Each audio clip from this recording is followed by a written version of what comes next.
¿Y si te dijera que los primeros reyes de la historia humana no eran humanos en absoluto?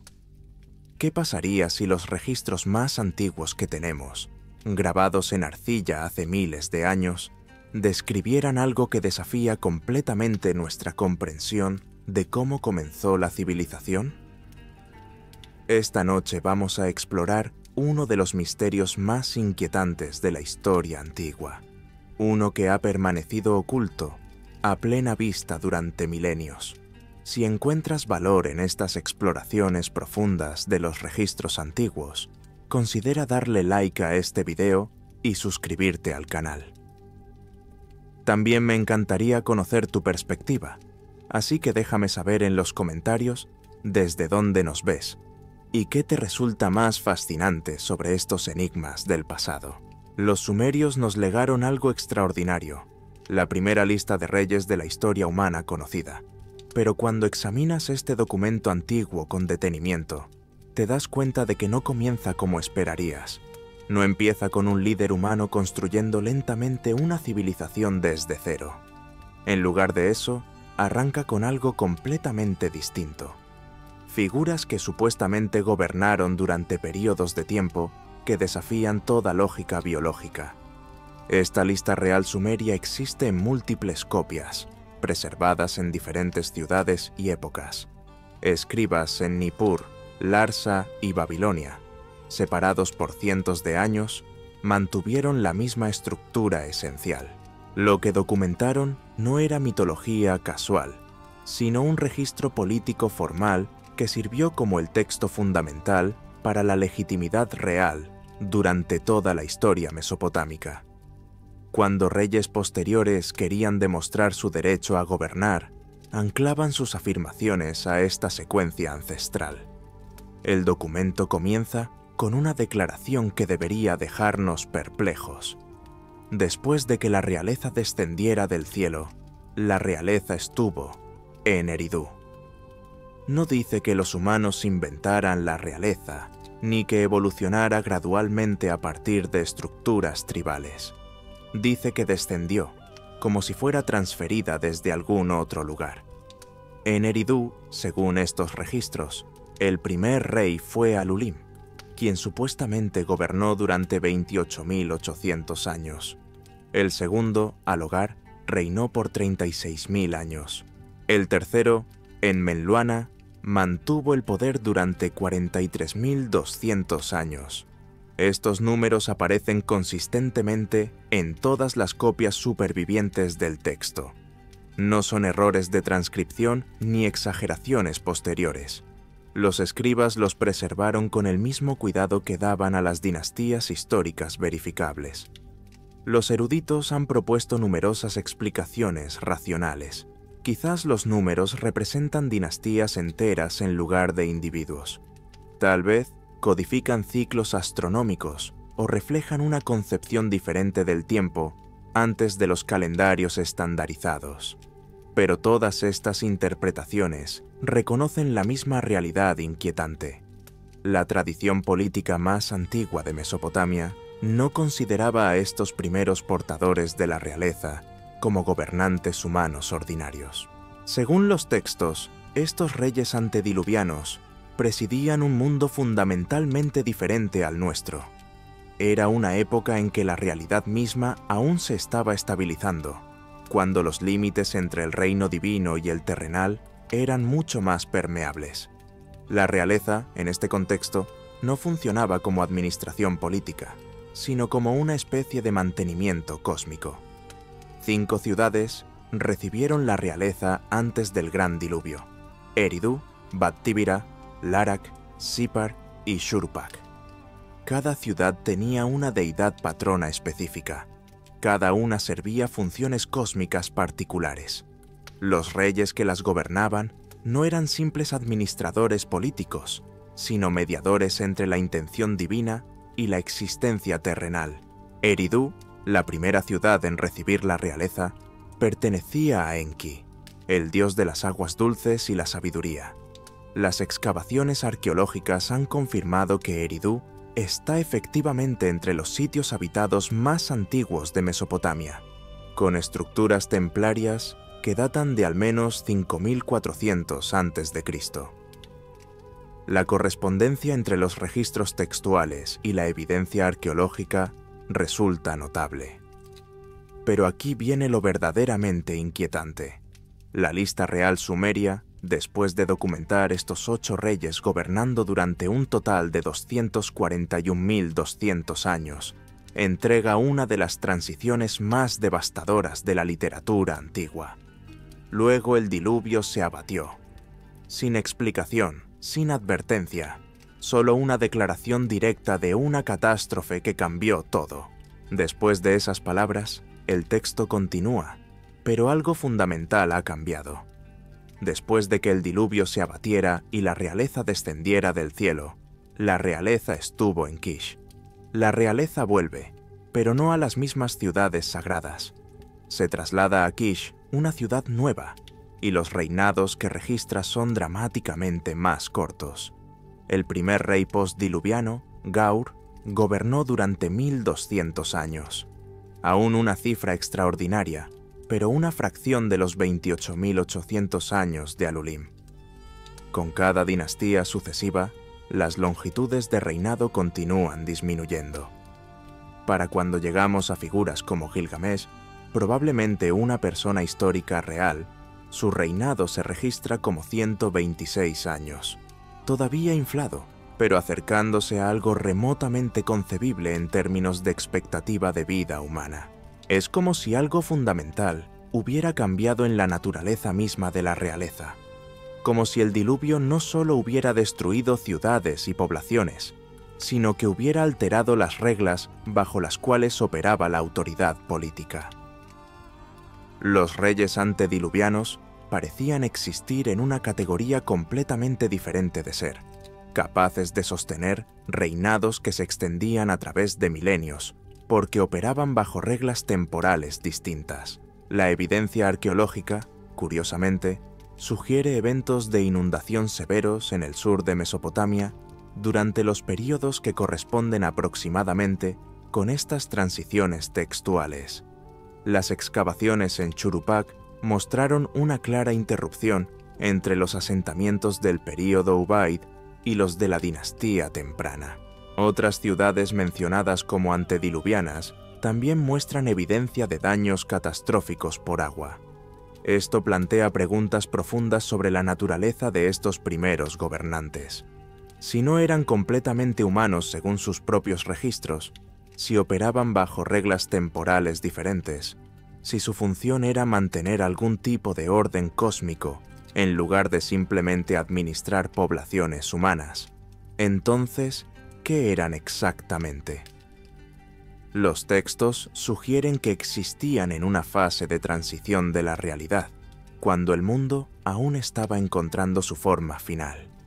Eran mediadores entre reinos que todavía aprendían a permanecer separados, autoridades cuyas dinastías podían abarcar épocas enteras, porque no estaban limitadas por los ciclos de vida humanos normales.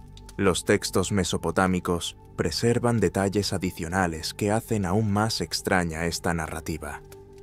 Según el Génesis de Eridu, un texto fragmentario pero revelador, estos reyes antediluvianos no gobernaban en un mundo completamente formado. La realidad misma estaba en proceso de estabilización. El cielo y la tierra habían sido separados, recientemente por el dios Enlil, quien literalmente los arrancó de su unión primordial para crear el espacio donde la vida humana podría existir. Esta separación era reciente, frágil, requiriendo mantenimiento constante para evitar que colapsara de vuelta a su estado original. Los reyes antediluvianos, en este contexto, funcionaban como anclas vivientes que mantenían esta separación estable. Su autoridad no derivaba de conquistas militares o habilidades administrativas, sino de su capacidad para sostener la estructura misma de la realidad. Considera lo radicalmente diferente que esto es de cualquier concepto moderno de liderazgo. Nosotros elegimos o reconocemos líderes basados en su competencia para gestionar sociedades humanas. Estos antiguos gobernantes aparentemente existían para mantener el cosmos mismo en su configuración adecuada. Su mera presencia era su función política. El registro arqueológico ofrece pistas intrigantes que podrían respaldar aspectos de esta narrativa extraordinaria. En Eridu, los excavadores encontraron algo notable: 18 estructuras templarias sucesivas, construidas directamente una encima de la otra, abarcando casi 2 milenios. Cada reconstrucción siguió exactamente el mismo patrón arquitectónico, la misma orientación, la misma geometría sagrada. No hay evolución en el diseño, no hay experimentación, solo repetición meticulosa de una plantilla establecida. ¿Quién mantenía esta consistencia a través de tantos siglos? ¿Qué autoridad aseguraba que cada reconstrucción siguiera precisamente el plan original, incluso cuando pasaban generaciones y cambiaban las poblaciones? Si aceptamos la cronología sumeria, gobernantes con reinados de decenas de miles de años podrían haber supervisado toda esta secuencia arquitectónica, autoridades para quienes el tiempo se movía de manera fundamentalmente diferente, seres que podían mantener tradiciones a través de escalas temporales que superan cualquier capacidad humana de memoria institucional. Los nombres de estos reyes antediluvianos también resultan reveladores cuando examinas sus significados. Alulim, el primero, parece relacionarse con conceptos de fundación y establecimiento. Enmenluana, el tercero, cuyo nombre sugiere vínculos con poderes celestiales. Enmeduranki, el séptimo, quien según tradiciones posteriores, recibió conocimiento divino directamente de los dioses y lo transmitió a la humanidad. Estos no son nombres casuales elegidos para figuras míticas. Parecen títulos funcionales que describen roles cósmicos específicos, como si cada reinado representara una fase particular en el proceso de estabilización de la realidad, marcando épocas donde diferentes aspectos del orden divino requerían atención especializada. La transición entre estos reyes también sigue patrones que sugieren algo más que sucesión política ordinaria. La realeza se transfería de ciudad en ciudad según una secuencia cuidadosamente planificada. Eridu primero, luego Batibira, después Larak, seguido por Sipar, finalmente Shurupak. Cada ciudad tenía identidad religiosa distinta, cada una asociada con deidades particulares y funciones cósmicas específicas. No hay evidencia de guerras de sucesión, crisis dinásticas o disputas territoriales entre estas ciudades antediluvianas. La autoridad fluía suavemente de una ubicación a la siguiente, como si siguiera un plan preestablecido, más que respondiera a circunstancias políticas cambiantes. Esto contrasta marcadamente con la historia posterior, donde las ciudades mesopotámicas competían ferozmente por el poder y los recursos. El diluvio representa algo más que una catástrofe natural en este contexto. Marca el fin de un orden cósmico completo. Cuando las aguas retrocedieron, no solo habían destruido ciudades y poblaciones, habían cerrado permanentemente la era en que seres de este tipo podían existir. Las condiciones que permitían reinados de 28.800 años simplemente dejaron de estar disponibles. La realeza que regresó después del diluvio era fundamentalmente diferente. Los nuevos reyes gobernaban bajo los dioses, no como extensiones del orden divino. Recibían autoridad desde arriba, pero la ejercían en términos puramente terrenales. Comandaban ejércitos, construían fortificaciones, gestionaban sistemas de riego. La función cósmica se había colapsado en administración política. Este cambio se refleja dramáticamente en los registros.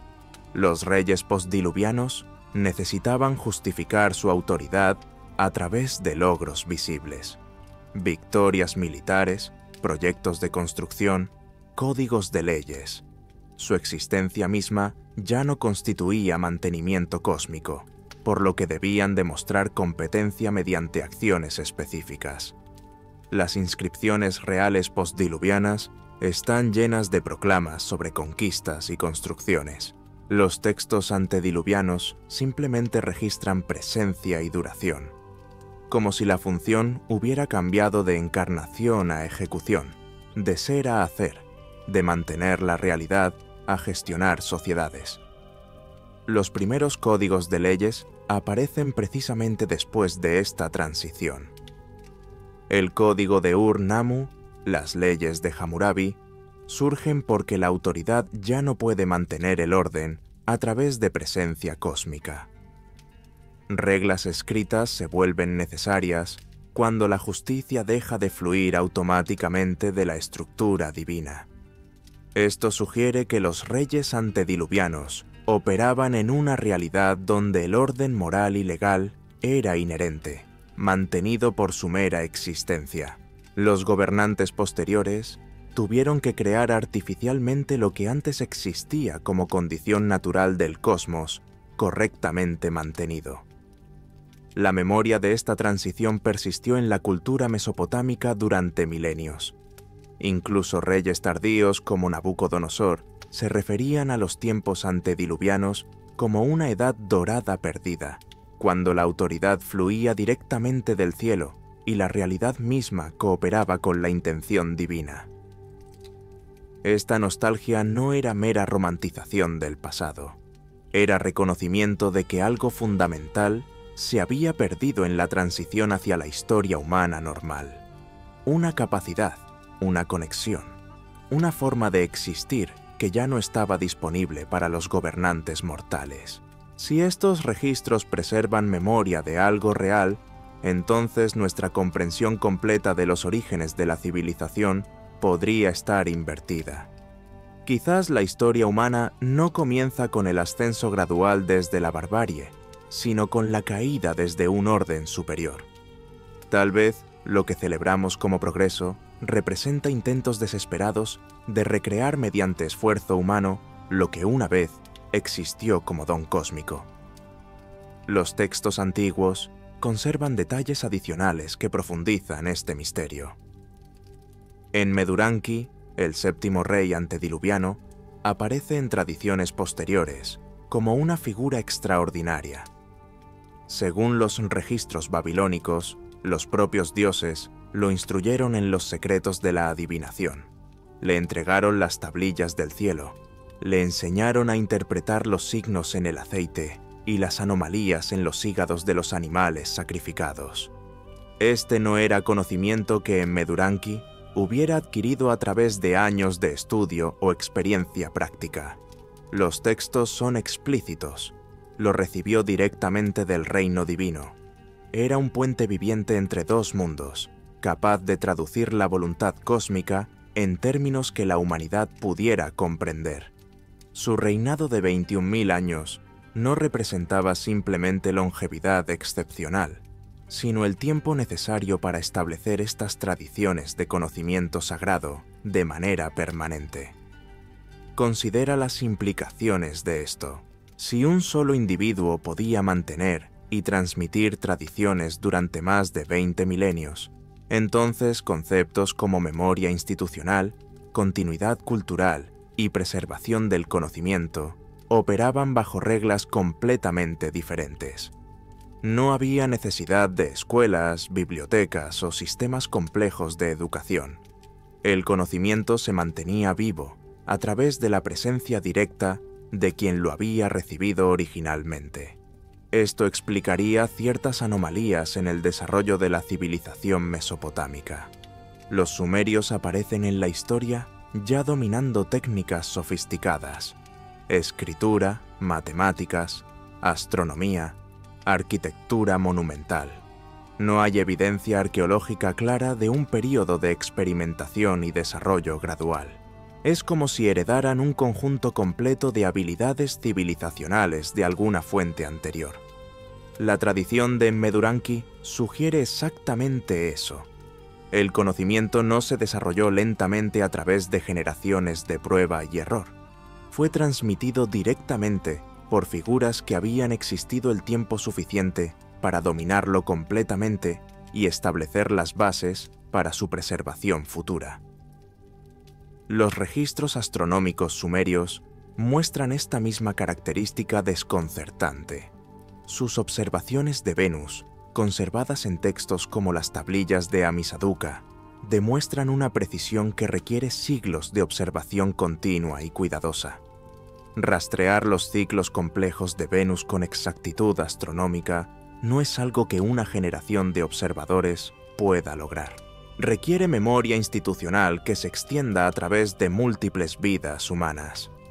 Pero si figuras como Enmeduranki realmente gobernaron durante milenios, entonces esta continuidad observacional se vuelve explicable.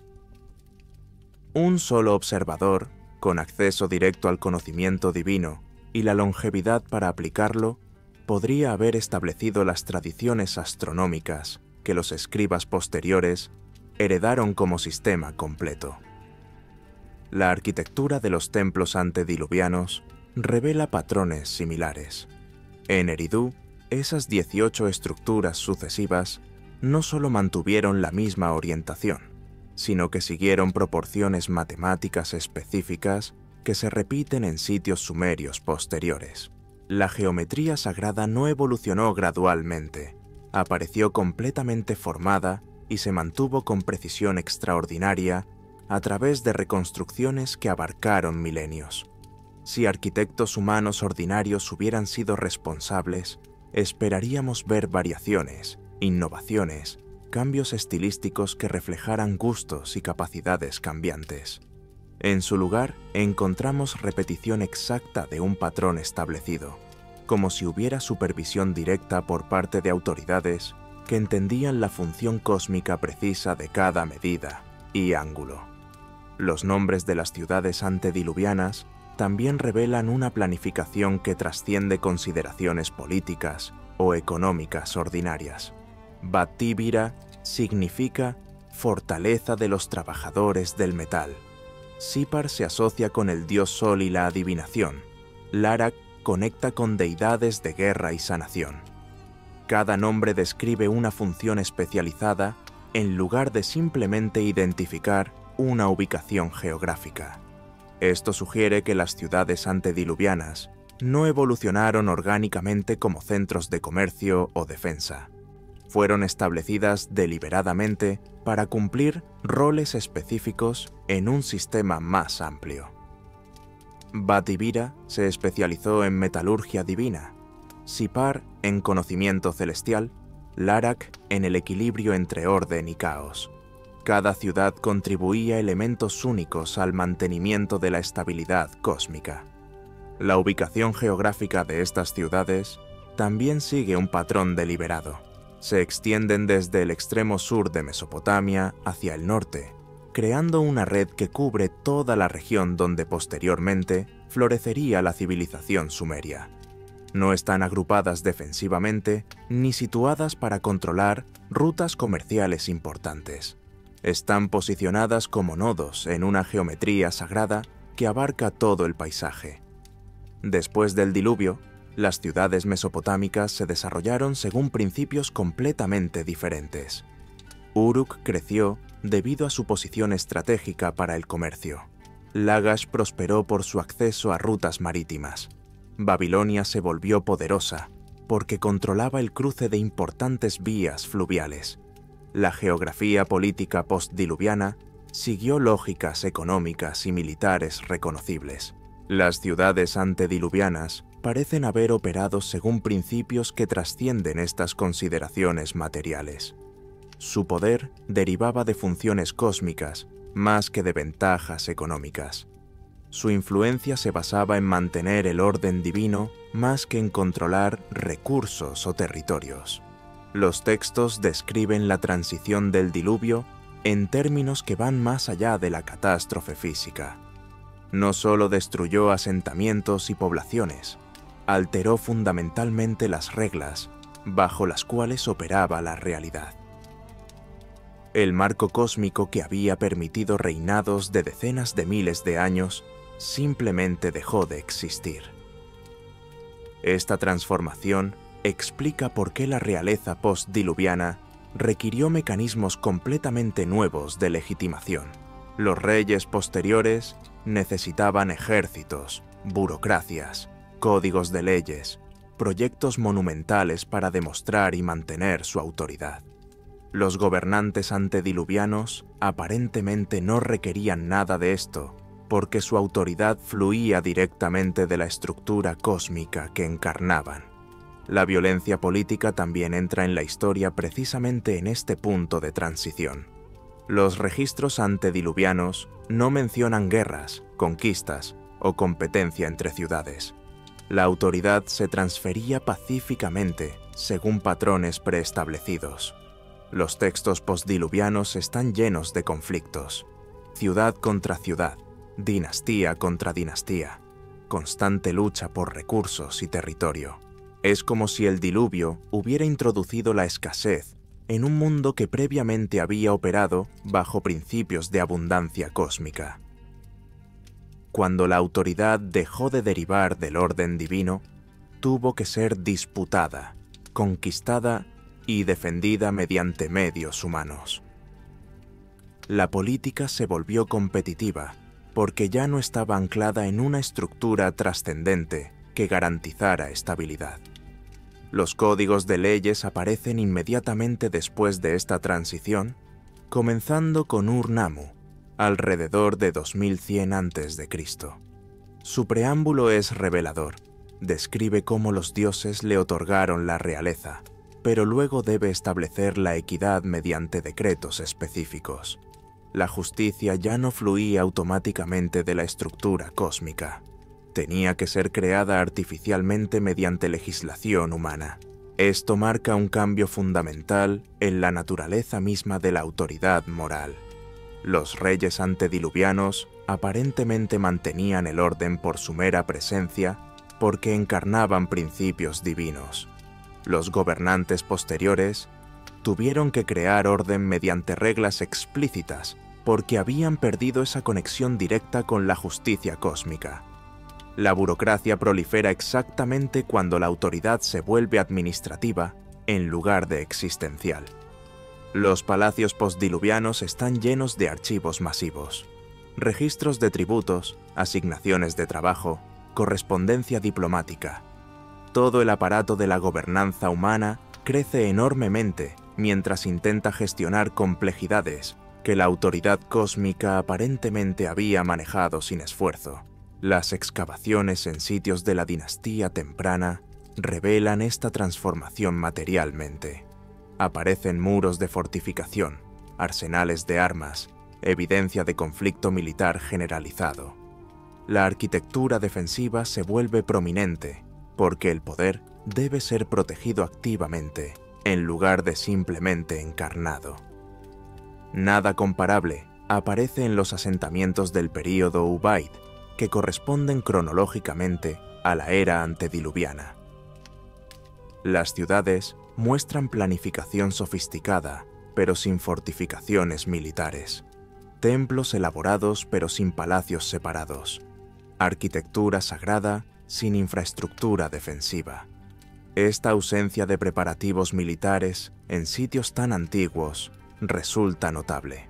Si las ciudades antediluvianas hubieran sido asentamientos humanos ordinarios, habrían requerido defensas contra amenazas naturales, animales salvajes, bandidos, ciudades rivales. En su lugar, parecen haber existido en un entorno donde tales amenazas simplemente no aplicaban. Los registros textuales sugieren exactamente eso. El mundo antediluviano operaba bajo reglas diferentes, porque la realidad misma estaba configurada de manera distinta. No había separación absoluta entre lo sagrado y lo secular, entre el orden divino y la existencia terrenal. Los gobernantes mantenían ambos dominios en armonía a través de su naturaleza dual. Cuando el diluvio cerró esa era de permeabilidad cósmica, forzó una separación permanente entre los reinos divino y humano. La autoridad sobrevivió, pero solo en forma disminuida. Los reyes posteriores podían recibir mandatos divinos, pero tenían que implementarlos usando medios puramente humanos. Esta transición marca el verdadero comienzo de la historia tal como la conocemos. No porque la actividad humana no existiera antes, sino porque la categoría de lo puramente humano no se había establecido hasta que el diluvio cerró el acceso directo al orden divino. Los reyes antediluvianos existían en una categoría intermedia que ya no está disponible. No eran completamente humanos porque operaban según reglas temporales cósmicas. Tampoco eran completamente divinos porque habitaban el mundo físico y mantenían ciudades terrenales. Ocupaban un espacio liminal que desapareció cuando la realidad se estabilizó en su configuración final. La pregunta que esto plantea es profunda. Si estos registros conservan memoria de algo real, entonces, ¿qué capacidades humanas se perdieron en esa transición? ¿Qué formas de conocimiento, qué tipos de autoridad, qué maneras de existir quedaron cerradas permanentemente cuando el mundo antediluviano llegó a su fin o a su fin? La respuesta podría estar oculta en fragmentos dispersos, preservados en rincones olvidados de la literatura mesopotámica. Textos que describen habilidades extraordinarias atribuidas a figuras que existían en el límite entre la era antediluviana y el mundo posterior. El libro de los vigilantes, aunque tardío, conserva memorias que podrían remontarse a estas tradiciones más antiguas. Describe seres que enseñaron a la humanidad secretos que no debería haber conocido: metalurgia, astronomía, medicina, escritura. Conocimientos que aparecieron súbitamente, completamente formados, sin el desarrollo gradual que caracteriza el aprendizaje humano normal.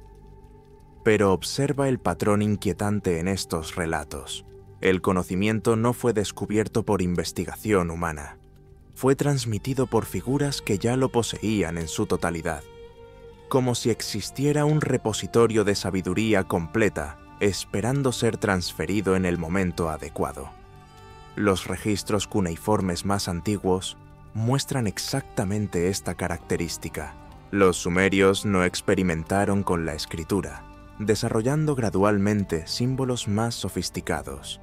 Su sistema apareció ya maduro, capaz de expresar conceptos abstractos complejos desde sus primeras manifestaciones conocidas, como si hubieran heredado un código completamente desarrollado en lugar de inventarlo. La matemática sumeria revela anomalías similares. Su sistema sexagesimal, basado en el número 60, permite cálculos astronómicos de una precisión extraordinaria. Pero este sistema no evolucionó desde métodos más simples. Aparece en las tablillas más antiguas ya perfeccionado, como si fuera el resultado de siglos de refinamiento que nadie puede rastrear. Sus observaciones astronómicas presentan el mismo enigma. Conocían los ciclos de precesión que tardan 25.920 años en completarse. Entendían los movimientos complejos de los planetas con una exactitud que requiere observación continua a través de múltiples generaciones. Sin embargo, no hay evidencia de los siglos de observación cuidadosa que tal conocimiento debería requerir. Es como si hubieran heredado datos astronómicos completos, de observadores que habían tenido el tiempo necesario para acumular tal información. Observadores cuyas vidas se extendían a través de las escalas temporales requeridas para documentar estos ciclos celestiales largos. Los textos médicos sumerios muestran una sofisticación similar. Describen procedimientos quirúrgicos, diagnósticos basados en síntomas específicos, tratamientos que combinan elementos naturales de maneras que la farmacología moderna ha confirmado como efectivas. No hay evidencia de un período de experimentación médica primitiva, de tratamientos fallidos que gradualmente mejoraron hacia mayor efectividad. En su lugar, encontramos conocimiento médico que funciona desde el principio, como si hubiera sido transmitido por figuras que ya entendían completamente los principios involucrados, que habían tenido tiempo suficiente para perfeccionar estas técnicas antes de enseñarlas. La arquitectura sumeria presenta anomalías comparables. Sus primeros templos no son experimentos arquitectónicos vacilantes, son estructuras sofisticadas que demuestran comprensión avanzada de ingeniería, proporciones matemáticas precisas, técnicas de construcción que permanecen estables durante milenios. El Zigurat de Ur, construido alrededor de 2100 a.C., incorpora conocimientos que aparentemente se remontaban a tradiciones mucho más antiguas. Sus dimensiones codifican proporciones astronómicas específicas. Su orientación se alinea con precisión celestial. Sus cámaras internas crean efectos acústicos deliberados que requieren comprensión sofisticada de la física del sonido. Pero estos conocimientos no aparecen gradualmente en el registro arqueológico. Los primeros templos ya demuestran estas capacidades, como si los constructores hubieran accedido a un manual completo de arquitectura sagrada en lugar de desarrollar estas técnicas mediante experimentación. Los mitos de Enki proporcionan un marco para entender cómo pudo haber operado esta transmisión de conocimiento. Enki, quien residía en el Apsu bajo Eridu, controlaba los los decretos divinos que determinaban cómo funcionaba todo en el cosmos. Estos no eran leyes abstractas, sino principios prácticos que podían ser transferidos a quienes fueran capaces de aplicarlos. Según los textos, Enki ocasionalmente otorgaba específicos a figuras humanas o semi-humanas que podían manejar tales responsabilidades. La diosa Inanna roba los y los lleva a Uruk, trayendo la civilización consigo. Pero observa que ella no inventa los simplemente los transfiere de un lugar a otro. Esto sugiere que el conocimiento civilizacional existía como un conjunto completo, almacenado en el Apsu, disponible para transferencia a quienes fueran apropiados para recibirlo. Los reyes antediluvianos, con su conexión directa a Enki y su longevidad extraordinaria, habrían sido recipientes ideales para tales transferencias. Su función no habría sido desarrollar la civilización desde cero, sino recibir, mantener y gradualmente transmitir conocimientos que ya existían en forma completa. Sus reinados de decenas de miles de años les habrían dado tiempo suficiente para dominar completamente estos sistemas complejos antes de transferirlos a sucesores apropiados. Esta perspectiva explica por qué las innovaciones sumerias aparecen tan súbitamente y por qué permanecen estables durante periodos tan largos. No eran experimentos humanos sujetos a mejora constante, eran implementaciones de principios cósmicos que habían sido perfeccionados en el reino divino antes de su transferencia al mundo terrenal. Los códices astronómicos conservan evidencia adicional de esta transmisión deliberada. Las listas de estrellas sumerias incluyen constelaciones que no habrían sido visibles desde Mesopotamia durante el período histórico conocido. Debido a la precesión, ciertas configuraciones estelares solo eran observables desde esa latitud durante épocas anteriores. Si los sumerios hubieran desarrollado su astronomía mediante observación directa durante los períodos históricos documentados, sus listas estelares deberían reflejar el cielo tal como aparecía durante esas épocas. En lugar de eso, incorporan conocimientos que solo podrían haber sido adquiridos durante períodos anteriores o transmitidos por observadores que habían vivido durante esos períodos anteriores. Los reyes antediluvianos, con sus reinados que abarcaban milenios, habrían tenido acceso directo a múltiples configuraciones celestiales. Podrían haber observado personalmente los cambios lentos en las posiciones estelares que la precesión produce a lo largo de escalas temporales vastas. Su conocimiento astronómico no habría sido teórico o heredado de tradiciones orales vagas. Habría sido empírico, basado en observación directa a través de períodos lo suficientemente largos como para documentar ciclos que exceden cualquier capacidad humana normal de observación continua. Las tradiciones de Meduranki son particularmente reveladoras en este contexto. Los textos babilónicos posteriores lo identifican como el fundador de la adivinación, el primero en aprender a leer los signos que revelan la voluntad divina, pero no desarrolló estas técnicas mediante experimentación. Los dioses mismos le enseñaron, transmitiéndole conocimientos completos sobre interpretación de presagios.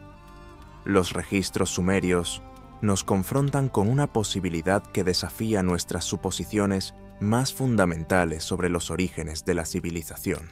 Quizás los primeros reyes no fueron humanos como nosotros los entendemos, sino seres que existían en el umbral entre dos órdenes de realidad. Figuras que mantuvieron el cosmos estable durante una era de transición, antes de que el diluvio cerrara para siempre esa frontera permeable entre lo divino y lo terrenal. Si esto preserva memoria de algo real, entonces la historia humana no comienza con nuestro ascenso, sino con nuestra herencia de algo mucho más vasto. Los textos antiguos siguen esperando, grabados en arcilla, susurrando verdades que apenas estamos empezando a escuchar.